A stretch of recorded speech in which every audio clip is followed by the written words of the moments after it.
Today is very exciting. We have our first real speed workout at 5K goal race pace. Welcome to episode 5 of the Slow Build.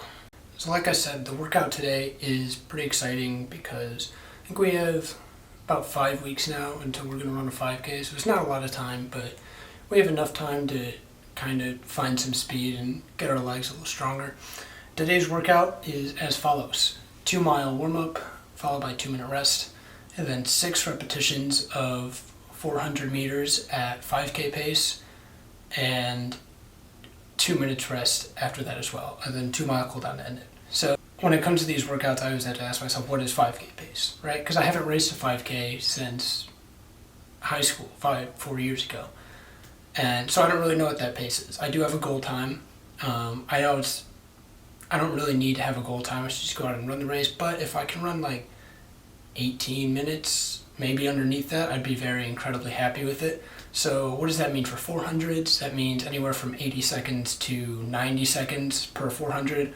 We'll see how it feels once we get out there because I haven't ran hard focus 400s in a long time. But anywhere from 80 to 90 seconds, I'd be very happy with. That's 5:20 pace to 6-minute pace. So we have quite a big range there of possibilities, but the main goal is just to kind of, again, introduce my legs to that speed, because I haven't done many speed workouts in the past 2 years, anything focused on fast running, and so it's good to get my legs used to it and just see what I can do and kind of get a gauge about where I need to go over the next 8, 12, 4 months before we get to the end goal of this year, which is the Chicago Marathon. But that's the workout for today. I'm going to take you along with me, and we'll see how we do on each and every repetition and how we're feeling, and then we'll come back and see how we're doing.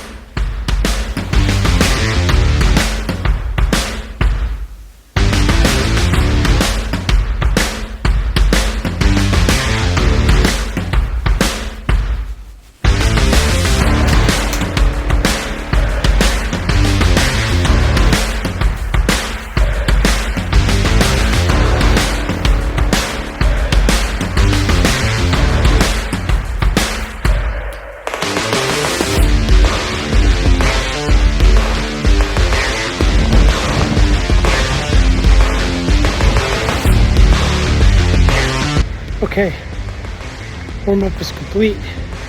2 miles. We're on a 3-minute rest segment right now. About to get into the workout. It is quite windy today. We got like 17 mile-an-hour winds. But I found a section of this path that is relatively shielded from the wind. So hopefully that breaks it up for me with these 400s. I'm just going to take them based off feel, not glued to a specific pace, but just see how it goes and how it feels. Get you at the end of the first rep. Alright, just finished rep number 1. Turns out, Garmin does not give me splits after I complete the workout section, so I'll have them up on the screen for you, but I won't know them until I'm done after the fact. 400s are hard. Lap number 2. Right around the faster end of my goal pace. It is hard, but being able to hit the faster end is always a good thing too. I get the 2 minutes rest in between, so that's really helping me. Lap number 3. We are running a little bit hot, but I'm just going to finish out the rest of them and see how it feels.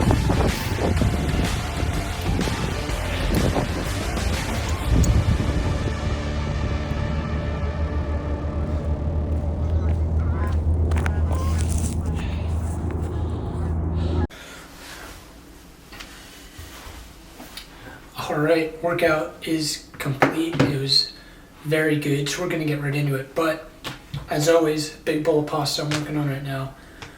My favorite thing to eat in the world. Get your protein in. But, anyways, we are going to hop right into Garmin Connect right now and check out the workout. So you can see right here we have 6.24 miles in 55 minutes.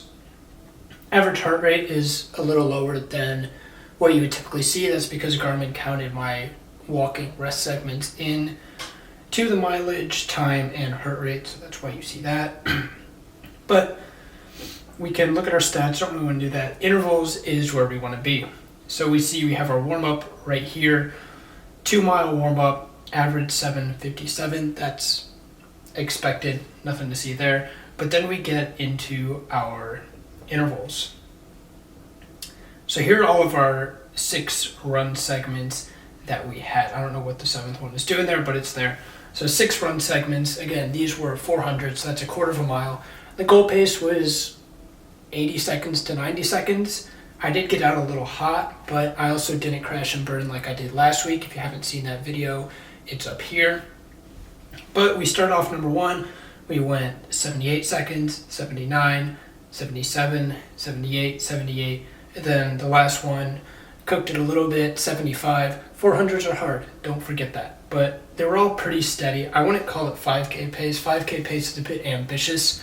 I don't know if I could do this for 3 miles right now, but in the future, in the next 5 or 6 weeks, maybe, probably, hopefully. Again, here are rest segments. We had 2 minutes rest in between each one, and then a 2 mile cool down. So overall, like I said, a very good workout. 400s are really good for getting that leg speed. And then, like today, I did 2-minute rest in between. It's probably a bit longer than typically you would see for 400s. You see 60, 90-second rest, and you might even see just a jogging recovery in between. But I wanted to make sure that I didn't go and burn myself out like I did for my previous workout. And so I just gave that 2-minute standing walking rest in between to really make sure that I was able to do it to the best of my ability. So that was the workout for today. Overall, very good day. I was very happy with it, but the rest of the week we're just going to get back up to 35 miles. Then next week we'll be increasing our mileage to 45. So I'm going to finish my meal. I'll see you later. So to end off today's video, I wanted to just talk a little bit about the 2 main pieces of gear that I use when I'm doing all of these runs and all the videos you see. I go more in depth about some of the gear I use in general during my marathon prep season last summer, but I just wanted to revise, and these are actually both in that video, but I wanted to talk again just really quickly about what I'm using. So first off, my shoes, and I can make a whole nother video yapping about these shoes, but I'm currently wearing the Hoka Clifton 9s. These shoes are incredible.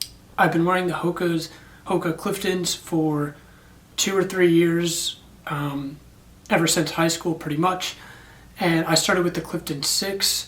I got into the Clifton 7, never had the 8s, but now I'm on my second pair of the Hoka Clifton 9s, and they are fantastic. I have 215 miles currently on these, but they will get you 5, 6, if you push it to 700 miles if you really want to. I prefer to change them about 500 or 600, but these they work well for everything. I can run fast, I can run slow.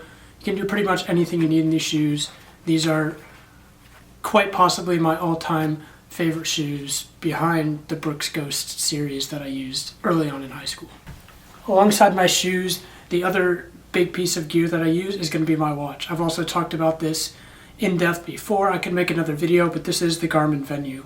It's kind of an older Garmin model. A lot of people use the Forerunner, the Epix, the Phoenix now, but I've had the Venue for a couple of years now, and it's honestly been fantastic. It doesn't have quite the amount of features that some of the running specific or triathlon multi-sport specific watches will have, but it can still track all of the sports. It tracks really well with the GPS, and it's a good lifestyle watch. It just looks good as well. I just want to talk about that for a couple minutes, just the main gear I'm using right now, just to keep everyone informed and just in case anyone was curious. But that's going to wrap up episode 5 of the Slow Build, and I'll see you next week.